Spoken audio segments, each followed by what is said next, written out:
Alors nous allons reprendre notre café. On va s'intéresser à la façon dont les Byzantins vont considérer le sang et particulièrement aux différents tabous qui tournent autour de ce thème.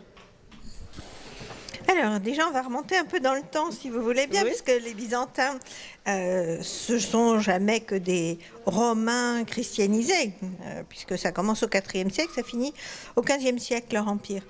Et ils héritent évidemment de l'Ancien Testament. Dans l'Ancien Testament, le sang représente la vie, mais aussi l'âme de l'animal. Et donc, il est absolument interdit de consommer le sang de l'animal. L'animal doit être saigné parce que la vie appartient à Dieu. Et dans ce cadre-là, eh bien, il y a un interdit alimentaire sur le sang qui va être repris par le christianisme ancien, c'est-à-dire que ce qu'on appelle le Concile de Jérusalem, qui est une réunion des apôtres qui nous est rapportée dans le livre des Actes des Apôtres, chapitre 15, parmi les interdits, il y a la consommation du sang. Alors que Jésus lui-même, dans d'autres passages du Nouveau Testament, dit l'alimentation n'a pas d'impact sur la personne, les apôtres, les disciples, eux, trouvent que c'est un peu dur à avaler tout de même.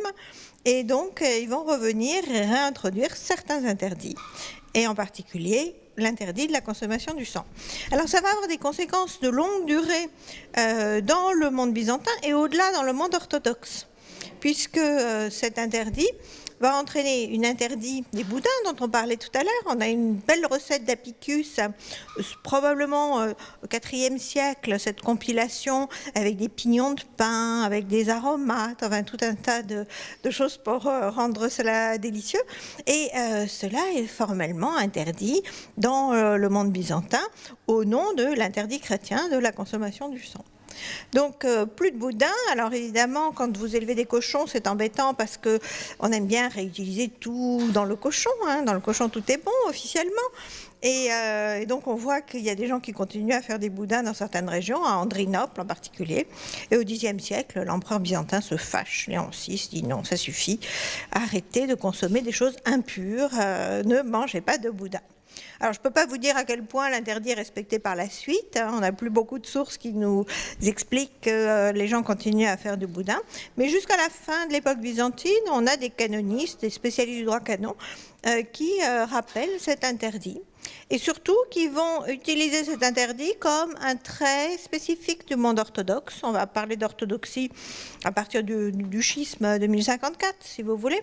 Et considérer que les autres chrétiens, en particulier les latins, eux ne respectent pas cet interdit, ce qui est assez exact. L'interdit a sans doute été abandonné, on ne sait pas quand exactement, au début du Moyen-Âge. En tout cas, il cesse d'être très présent dans les pénitentiels. Et on voit que de l'Angleterre, avec son black pudding, à l'Italie, eh bien, on fait du boudin et on consomme donc le sang de l'animal. Alors, ça va devenir donc un trait de rejet. Ceux qui consomment du sang sont des sanguinaires, sont des gens impurs, sont des gens avides. Et on va mettre les latins d'un côté, et puis d'autres barbares de l'autre, comme les Petchénègues, dont les sources byzantines racontent qu'ils buvaient directement le sang de leurs chevaux en leur ouvrant les veines. Voilà, signe par excellence de la barbarie. C'est un vieux topos, ça s'appliquait aux Petchénègues, c'était appliqué aux Huns. C'est un signe des barbares nomades qui ne respectent pas les règles de la cohabitation avec l'animal et d'une sorte de respect de la divinité à qui la vie appartient. Et donc, ça, c'est ce qui enfin, pour le sang qu'on mange, mais les autres sangs, je pense, le sang, on en a déjà parlé tout à l'heure, le sang des femmes, par exemple, là, est-ce qu'on va avoir un tabou d'un seul coup, puisqu'on n'en avait pas avec les Grecs, d'après ce que dit Madame Guardasol. Et donc, à la période chrétienne, on va changer ou on va reprendre peut-être des tabous qui existaient? Beaucoup d'hésitations, certainement un héritage du judaïsme dans lequel le sang menstruel est un sang impur, qui rend impur et qui nécessite un bain rituel pour se laver de cette impureté qui est nécessaire pour tout contact avec le monde divin. Donc, dans le christianisme très primitif, il y a certainement cet héritage. Mais ensuite, quand il y a une critique très stricte de la loi juive, il va y avoir tout un courant qui refuse cet interdit des femmes, et en montrant que, par exemple, Jésus a été touché par une hémorroïde, a été guéri par une hémorroïde, et que donc les femmes peuvent toucher ce qui est divin. La personne de Jésus étant considérée comme divine, et en être guérie, et qu'il n'y a pas eu de rejet de la part de Jésus de cette femme. Donc tout un discours se crée autour du IVe siècle en particulier, pour dire que les femmes doivent avoir accès à l'Église, à la communion, donc au rituel chrétien, sauf pour le baptême, où là on demande que ce soit hors période menstruelle. Mais ensuite, début du 7e siècle, fin 6e, début 7e siècle, on a un retour en arrière, avec une réinterprétation de la loi, une réintroduction de certains aspects de la loi juive dans le christianisme. Alors, ça ne concerne pas tout. Par exemple, le porc ne sera jamais réintroduit comme interdit. Mais en revanche, ça va toucher les femmes. C'est-à-dire que vous avez un furieux courant misogyne qui se remet en place et qui dit, voilà, les femmes, on va les mettre à l'écart. On les met à l'écart du sanctuaire entre, grosso modo, le temps où elles sont toutes petites, baptisées, et le temps où elles sont ménopausées.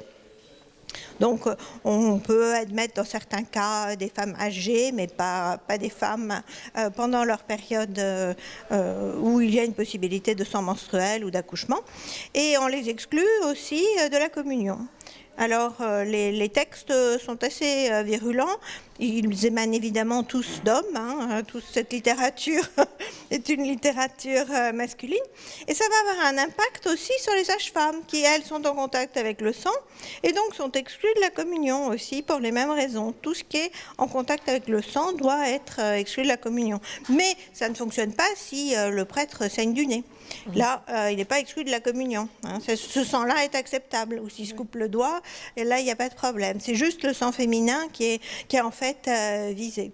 Et on voit que ça engendre des phénomènes de peur, c'est-à-dire que vous avez des textes sur une utilisation magique du sang menstruel, où là, il y a une espèce de summum de l'horreur, en quelque sorte.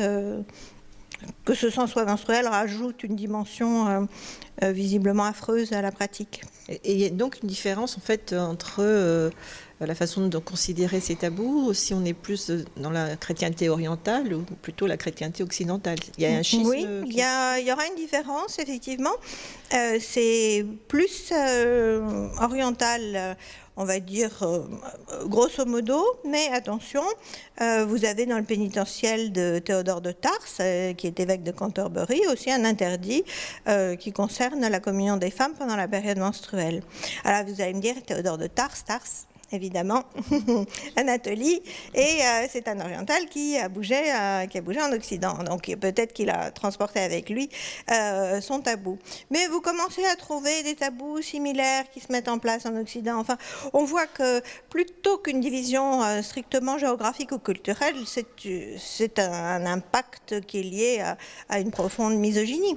Et vous avez quelques voix ici et là qui s'y opposent. Par exemple, Grégoire le Grand, le pape qui était pape entre 590 et 604, écrit un texte, alors on n'est pas totalement sûr que ce soit de lui, c'est bon, mais on va le mettre sous son nom, pour dire c'est un phénomène naturel, voulu par Dieu, visiblement, puisque ça fonctionne comme ça, il n'y a pas de raison d'exclure les femmes. Et on a à Byzance aussi un texte, cette fois plus miséricordieux, d'un empereur, le même qui interdisait les boudins, qui va dire si une femme accouchée est en train de mourir, donnez-lui la communion. D'accord. Ouais. Quand même, voilà. Oui. Tant pis pour le sang. Et du coup, le clergé, lui, est plus particulièrement touché par le tabou du sang, c'est-à-dire il est... Tout à fait, il est plus sévèrement puni. Si vous mangez du boudin en étant membre du clergé, vous êtes déposé. Si vous êtes un laïc, vous êtes excommunié. Donc, dans un cas, vous perdez votre revenu, dans l'autre cas, vous perdez une position qui peut se rétablir. Donc, vous voyez, la peine est plus grave. Bon. Et surtout, le clergé n'a pas le droit de verser le sang. Alors, vous allez me dire, n'importe quel chrétien devrait respecter le décalogue, tu ne tueras pas. Mais certains ne le font peut-être pas, et quand il s'agit de membres du clergé, c'est considéré comme extrêmement grave. C'est-à-dire que les membres du clergé ne peuvent pas porter des armes ni verser le sang dans une église. Et toute atteinte à une personne dans l'église, particulièrement une personne qui appartient au clergé, est considérée comme un sacrilège. Alors en Occident, à l'époque des croisades, comme vous le savez, on va créer des ordres militaires, des ordres religieux militaires. Donc là, évidemment, on a ce qui, pour les Byzantins, est le plus choquant, c'est cette combinaison du religieux et d'un métier qui fait couler le sang. Enfin, qui, même si c'est pour la défense, qui va permettre finalement cette combinaison du sang et du sacré qui est totalement interdite dans le monde byzantin. D'accord. Et en ce qui concerne les reliques et les reliques qui touchent le sang, comment ça va être considéré, ces reliques, en fait? Alors, c'est du sang, là, du coup. Déjà, il faut peut-être commencer par le fait que dans le christianisme, le sang est très valorisé quand c'est le sang du Christ. Chaque rituel de communion met en scène du pain et du vin qui sont transformés par des paroles rituelles en corps et sang du Christ. Donc, vous avez une sorte de théophagie, le Christ étant divin, qui est organisée à chaque rituel eucharistique, dans lequel il y a une consommation du sang. Alors, évidemment, ça a pu soulever quelques questions. Donc, on utilisait plutôt un vin rouge par souci de respecter la couleur. Et certaines personnes ont dit quand même, vous voyez bien, c'est du pain, c'est du vin. Bon. Alors, pour essayer de contrer cette idée fausse, vous avez des miracles eucharistiques où vous voyez le petit bout de pain commencer à se mettre à saigner. L'un des plus anciens vient d'Arménie, donc c'est cette fois tout à fait à l'est du monde byzantin. Et ça sera repris cette fois aussi bien dans le monde byzantin que dans le monde occidental, où on a des hosties qui saignent. Voilà. Donc ça, c'est pour vous dire que le sang, effectivement, et en particulier le sang du Christ, est extrêmement important. Donc on va développer toute une série de reliques qui sont des objets qui sont sanctifiés par le fait d'avoir été en contact avec la personne divine.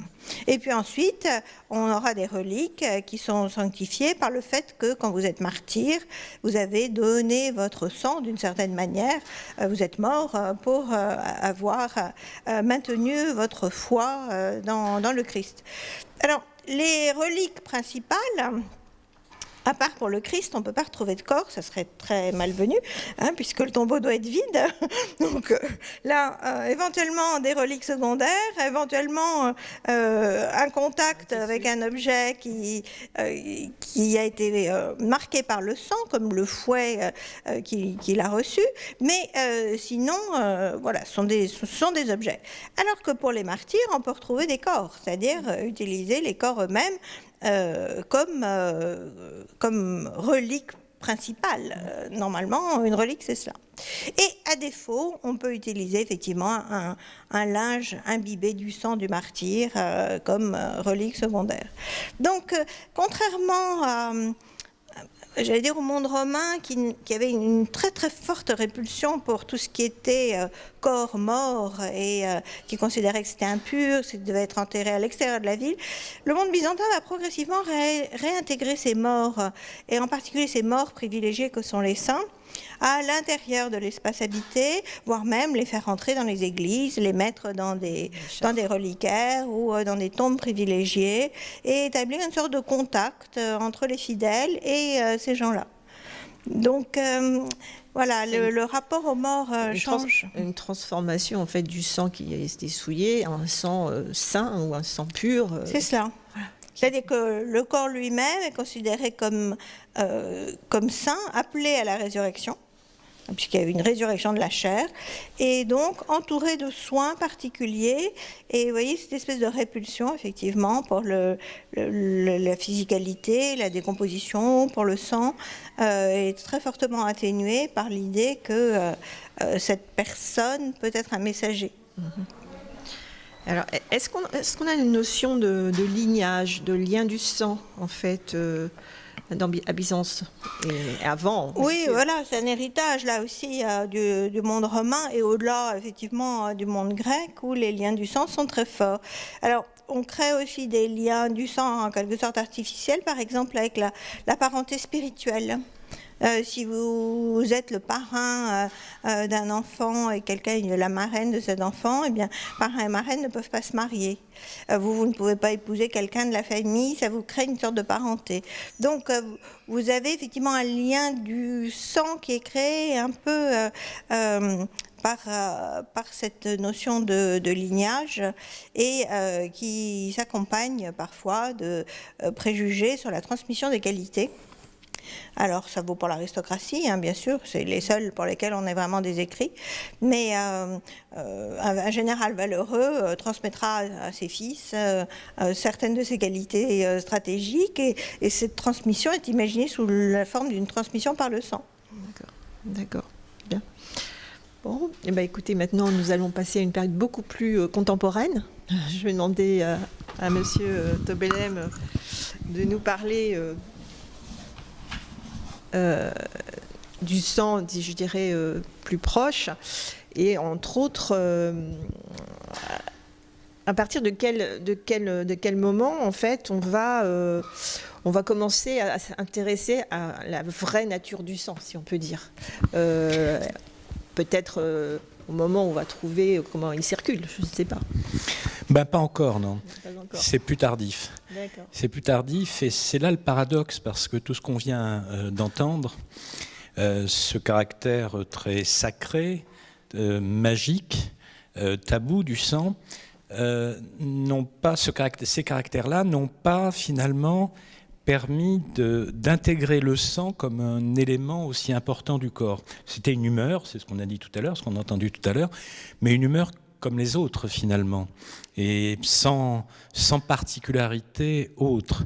Et jusqu'au XVIIIe siècle, le sang était presque considéré comme ne servant à rien, tout en étant extrêmement abondant, puisque quand on va regarder le mot sang dans l'encyclopédie de Diderot et d'Alembert, on s'aperçoit qu'on fixait au-dessus de 20 litres la quantité de sang qu'il y avait dans un organisme, raison pour laquelle on pouvait en retirer autant par les saignées, et que les, entre guillemets, seigneurs, ceux qui faisaient les saignées, s'en donnaient à cœur joie, considérant que c'était effectivement les mauvaises humeurs qu'on allait enlever, et qu'il y en avait tellement que cela ne posait aucun problème de prélever par saignée itérative jusqu'à saigner à blanc, voire tuer les pauvres sujets qui étaient saignés.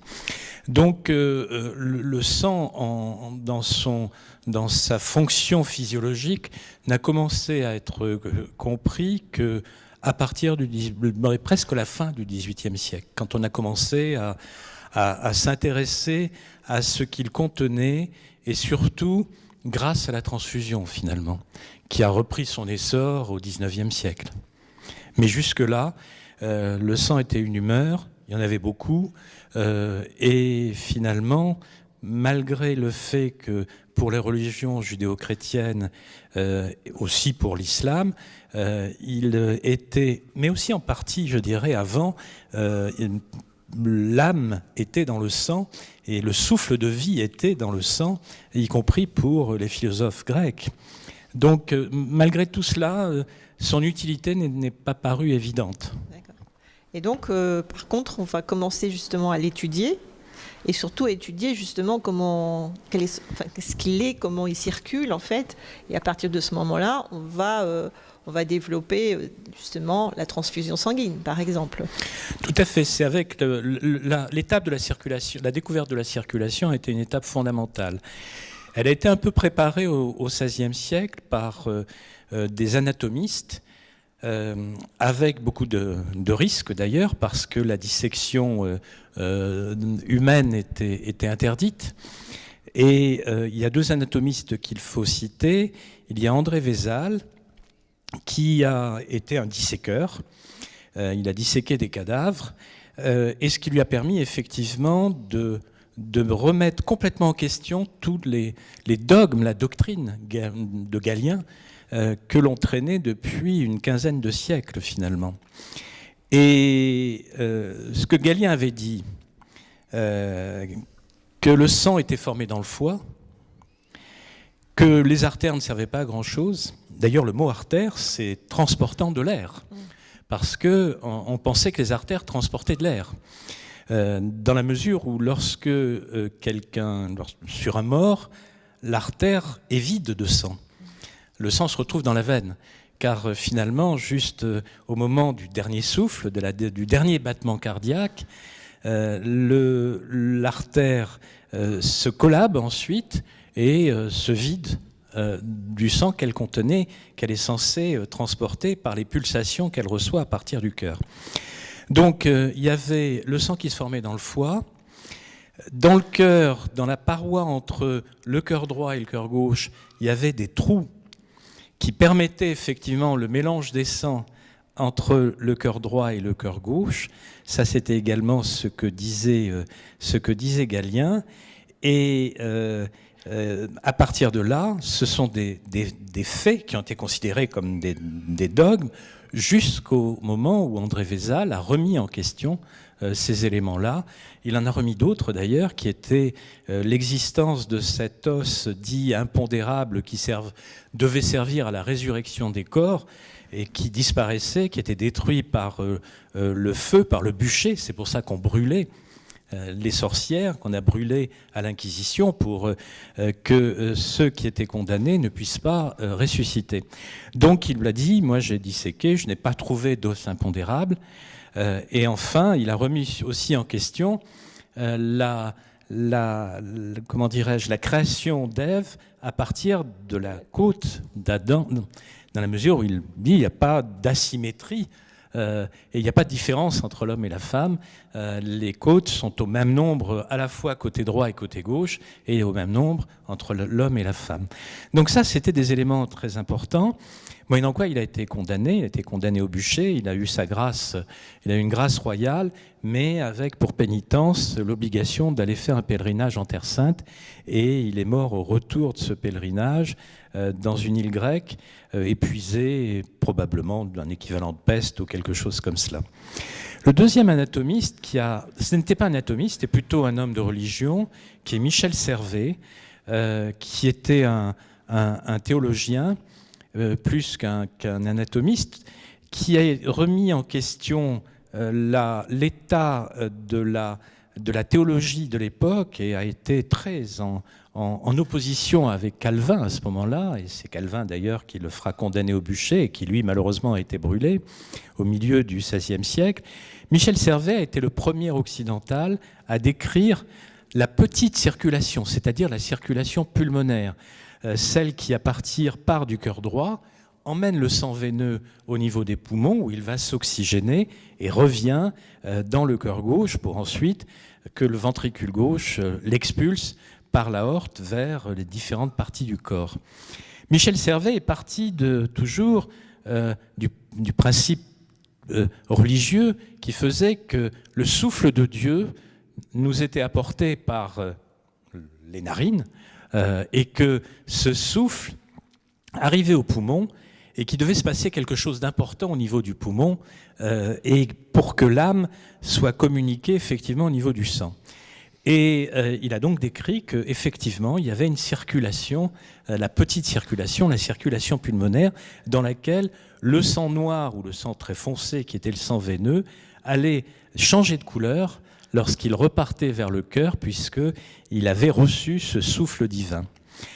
Mais en fait, il n'a vraisemblablement pas disséqué, et il n'a fait que plagier ce qu'un médecin musulman avait décrit, lui, au XIIIe siècle, et qui était une très bonne description de la circulation pulmonaire.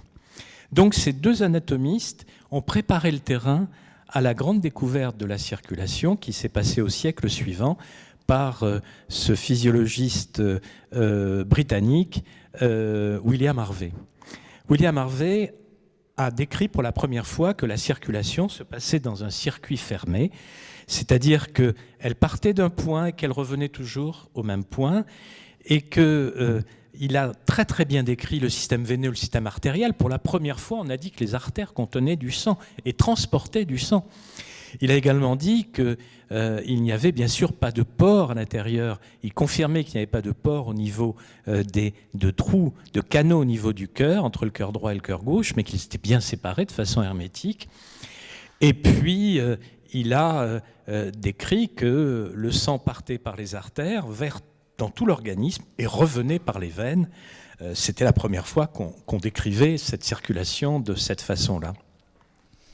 Oui, donc ça va changer complètement la médecine. Ça va être une révolution. C'est une révolution et c'est un grand débat avec des clans. Il y a les anti-circulateurs et il y a les circulateurs.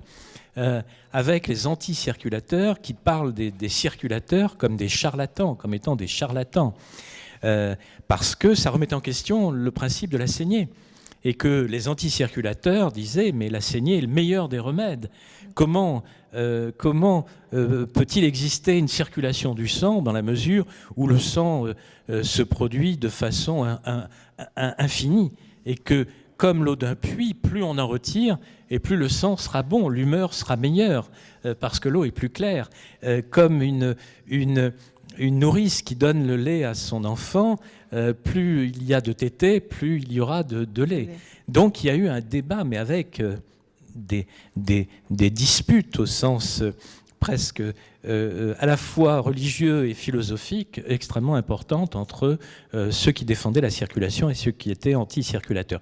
Heureusement pour Harvey, il a eu de grands noms à ses côtés comme Descartes.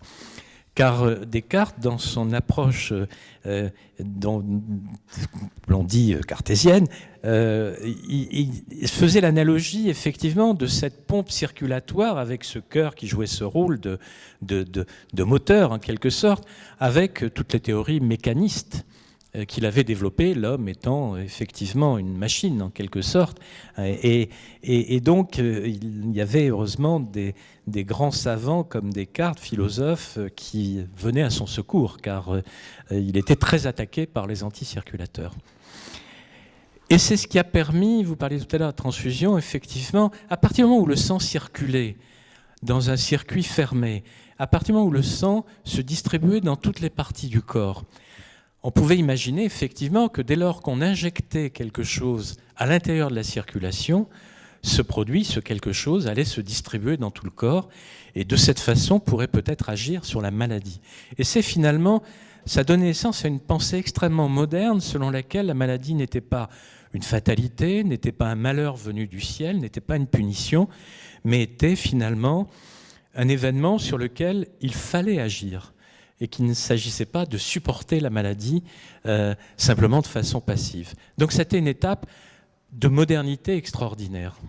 Et en fait, après, quand on va comment dire, reconnaître cette circulation, on va commencer à mettre en place des essais de transfusion qui vont être quand même assez difficiles au début. Hein. Je pense qu'on a testé avec du sang d'animal, enfin...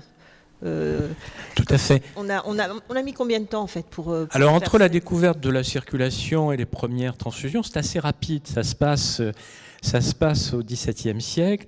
C'est assez rapide. Les premières circulations vont se faire et il y a là effectivement, c'est très difficile de comprendre comment l'idée a germé, comment cette innovation, car c'était une innovation extraordinaire, comment elle a émergé. Mais en tout cas, ce que l'on sait, c'est que les premières transfusions ont fait l'objet là aussi de débats et de batailles entre les Britanniques et les Français, entre les Anglais plus précisément et les Français. C'était une bataille de plus, une guerre de plus, pour savoir qui des premiers, des Français ou des Anglais avaient fait la première transfusion chez l'homme. Donc la première transfusion a été faite à peu près en même temps en Angleterre et en France, même si finalement les Britanniques ont reconnu ensuite que la toute première avait été faite en France. En France, c'est un non-médecin qui était plutôt un mathématicien, plutôt un scientifique encyclopédiste, un peu avant l'heure, qui a procédé à cette première transfusion. Il l'a faite, première transfusion chez l'homme, il l'a faite en ayant préparé le terrain sur l'animal, en faisant des transfusions d'un animal à un autre. Donc déjà, il y a une première démarche, je dirais, on voit l'esquisse d'une démarche scientifique, c'est-à-dire qu'on commence par expérimenter. Et c'est une nouveauté pour la science et la médecine à ce siècle par rapport au XVIIe siècle qu'on a passé en considérant que les dogmes étaient figés pour l'éternité. Donc il expérimente chez l'animal avant de passer chez l'homme et il va faire sa première transfusion chez l'homme effectivement avec du sang animal. Alors pourquoi du sang animal ? Parce qu'à ce moment-là, d'abord, il n'y avait pas les bons dispositifs pour envisager une transfusion d'homme à homme. En plus de ça, il paraissait barbare d'enlever du sang à un homme pour le transfuser à un autre. Pourquoi ? Parce qu'on était dans la logique de la saignée. Si on enlevait du sang à un homme, c'était parce que c'était une mauvaise humeur. Donc on n'allait pas injecter cette mauvaise humeur à un autre homme. Il fallait donc aller vers des animaux doux, calmes, tranquilles, comme un agneau, comme un veau. C'était des animaux innocents, en quelque sorte, innocents d'humeur, de mauvaise humeur. Et on les mettait d'ailleurs, on les gardait au calme pendant quelques jours avant la transfusion. On les nourrissait bien et on les gardait au calme pendant quelques jours.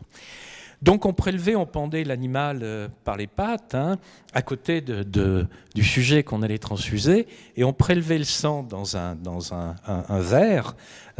On prélevait le sang de l'animal et on allait ensuite, avec un système un petit peu barbare, aller le transfuser au receveur. Jean-Baptiste Denis, pour le citer, qui est ce premier Français à avoir fait ses premières transfusions, s'est livré, de ce que l'on en sait, à 5 transfusions au total chez l'homme.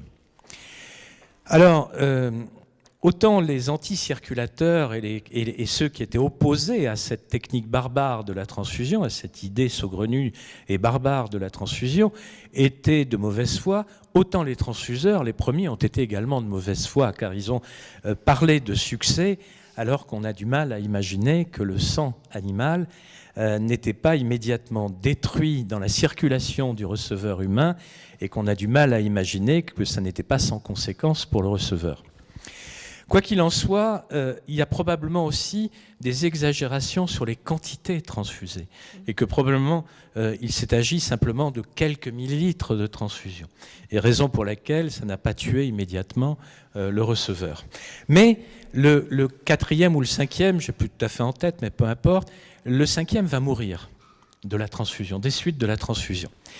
Et là, l'épouse de ce monsieur qui meurt donc des suites de la transfusion, ou en tout cas plusieurs jours après la transfusion, va attenter un procès et va attaquer Jean-Baptiste René en procès.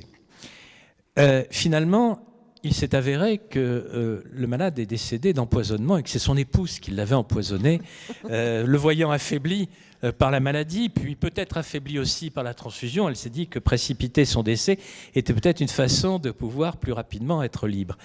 Elle a été reconnue coupable, mais le lieutenant criminel du Châtelet a émis à ce moment-là un jugement qui devait limiter la transfusion, considérant que la transfusion n'était pas au point, ce qui était très sage, et qu'elle devait être limitée. Et que il a introduit un espèce de principe de précaution avant l'heure, en disant que toute transfusion devait être soumise avant à un collège d'experts de la faculté de médecine de Paris. Et la faculté de médecine de Paris était un repère d'anticirculateurs, était un repère de seigneurs, était donc un repère d'anti-transfusion. Donc il y avait très peu de chances que de nouvelles transfusions soient pratiquées. D'ailleurs, 3 ans après, en 1670, la transfusion est définitivement interdite. Donc nous avons là quelque chose d'extrêmement intéressant pour ces premières transfusions, parce qu'il y a un contentieux transfusionnel, juridique, avec un avis de principe de précaution, puis une interdiction complète. Il y a une bataille de procédure, une bataille de paternité, sur fond de nationalisme entre Anglais et Français. Il y a aussi je ne l'ai pas indiqué parce que je ne peux pas entrer trop dans le détail, il y a aussi comment dirais-je, les premières publications scientifiques, parce que les Britanniques avaient mis en place une publication scientifique, les premiers, qui s'appelait Philosophical Transaction, qui est de la Société royale britannique des sciences. C'était la première revue scientifique dans le monde.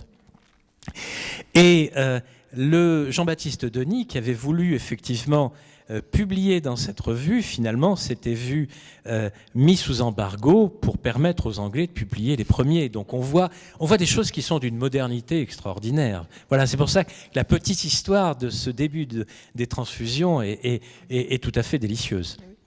Mais la transfusion, elle va finir quand même par percer, si on peut dire. Ça sera au moment des guerres, en fait. Un petit peu avant quand même. Et heureusement, au XIXe siècle, au début du XIXe, un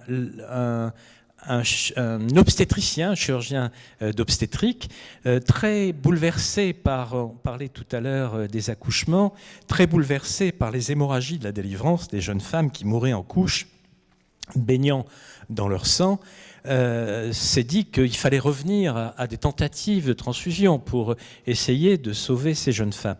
Et il va, en 1819, il va reprendre la transfusion, et cette fois, il va la faire d'homme à homme, ou d'homme à femme, ou de femme à homme, mais pas en n'utilisant pas du sang animal. Et ce sont les premières transfusions interhumaines qui vont s'avérer moins dangereuses, puisqu'il va transfuser, il va faire, je crois, 9 cas de transfusion, et sur les 9 cas, il va avoir 3 femmes qui vont bénéficier de cet acte thérapeutique extrêmement nouveau en faisant donc de l'interhumain. On peut considérer que 3 sur 9, elles ont eu la chance probablement de tomber sur le bon groupe sanguin, et donc de bénéficier de la transfusion. À partir de là, au cours de ce 19e siècle, là, on va progressivement prendre conscience des fonctions du sang. Parce que le microscope se développant, on va découvrir les globules rouges, on va se poser des questions sur leur rôle, et surtout, on va bénéficier des travaux sur lesquels j'ai enjambé, les travaux de Lavoisier sur la respiration, sur la combustion, sur la digestion. On va s'apercevoir que la respiration, effectivement, est une étape fondamentale, et que l'oxygène apporté par ce phénomène de respiration va être transporté par les globules rouges. Donc là, le sang va avoir toute la noblesse de fonction qui lui revient. On va découvrir les globules blancs, on va progressivement avec le microscope découvrir les plaquettes, le fer, enfin, tout au fil de ce 19e siècle, on va préparer finalement les progrès majeurs qui vont être faits au 20e siècle, avec cette révolution scientifique qui se passe dans la dernière partie du 19e, Darwin, Pasteur, Mendel pour la génétique, et tout ce que la transfusion a été le moteur de la modernité médicale pendant les 2 ou 3 siècles derniers. C'était vraiment le seul, je dirais, la seule pratique médicale, même si elle a été interrompue pendant plus d'un siècle, ça a été la seule pratique qui a permis de faire progresser à la fois les concepts et les pratiques. Oui, et puis après la transfusion, on va mettre en place le système du don. C'est encore une partie qui va là aussi aider encore plus la médecine. Tout à fait. Alors là, c'est le XXe siècle. On arrive vraiment dans le XXe.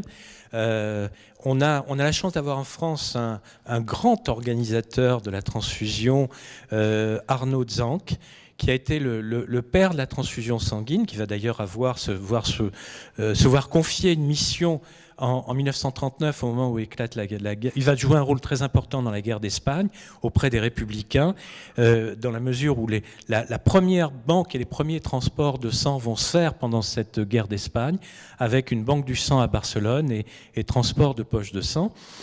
Et Arnaud Zanck va organiser la transfusion sanguine française durant la première partie du XXe siècle, avec le premier centre de transfusion, avec les premières collectes mobiles de transfusion et la mise en place d'un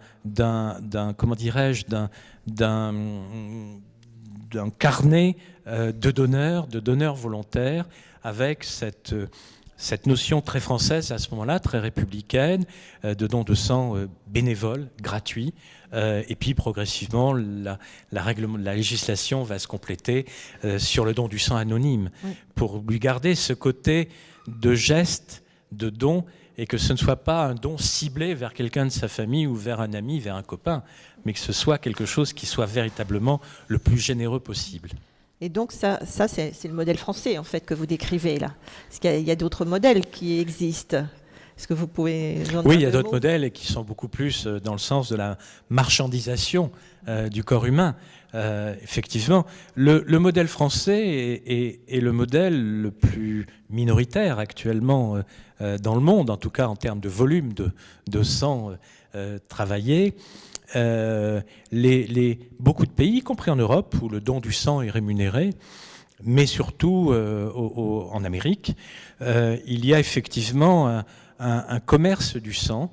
Un commerce du sang qui est parfaitement localisé, installé à la frontière mexicaine. Alors je ne sais pas avec le mur de Trump si ce commerce va pouvoir continuer à se poursuivre, dans la mesure où il y a des centres de prélèvement qui sont installés à la frontière des États américains du Sud, où des Mexicains viennent donner leur sang contre une rémunération. C'était $25 il y a 5-6 ans, je n'ai pas été revoir à combien c'était, mais probablement de même ordre.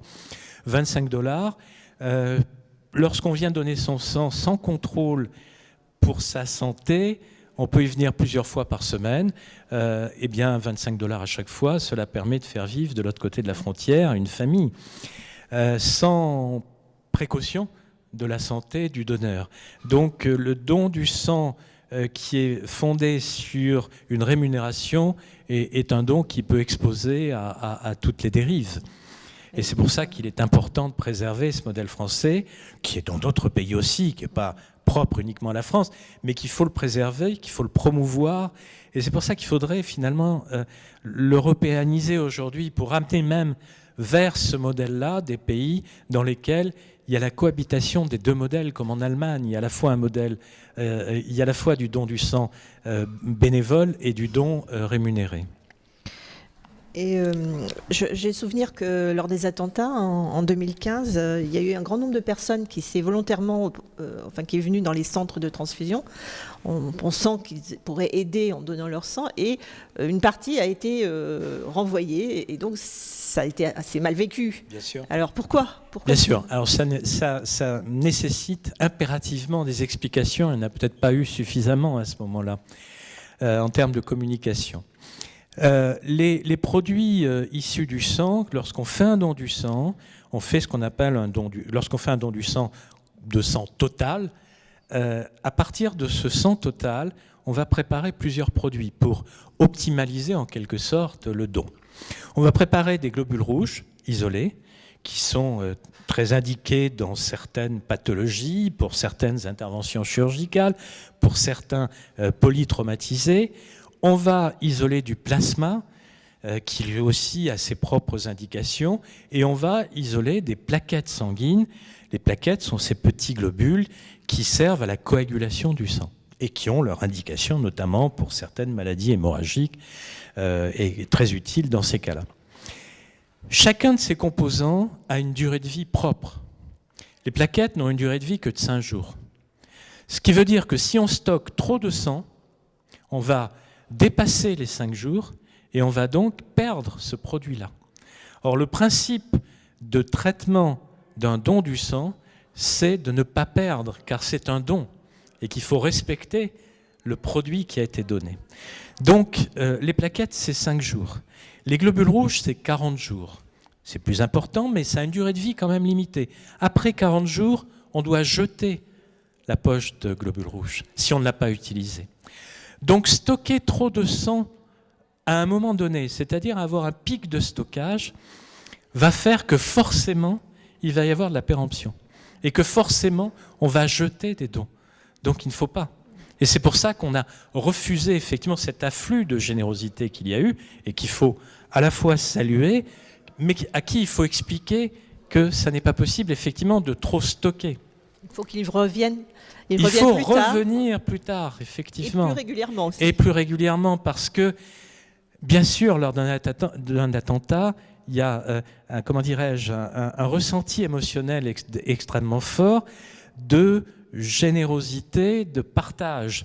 Mais à ce moment-là, et heureusement même dans les attentats qu'on a eu au Bataclan, la quantité de sang nécessaire à ce moment-là, par rapport aux besoins quotidiens routiniers.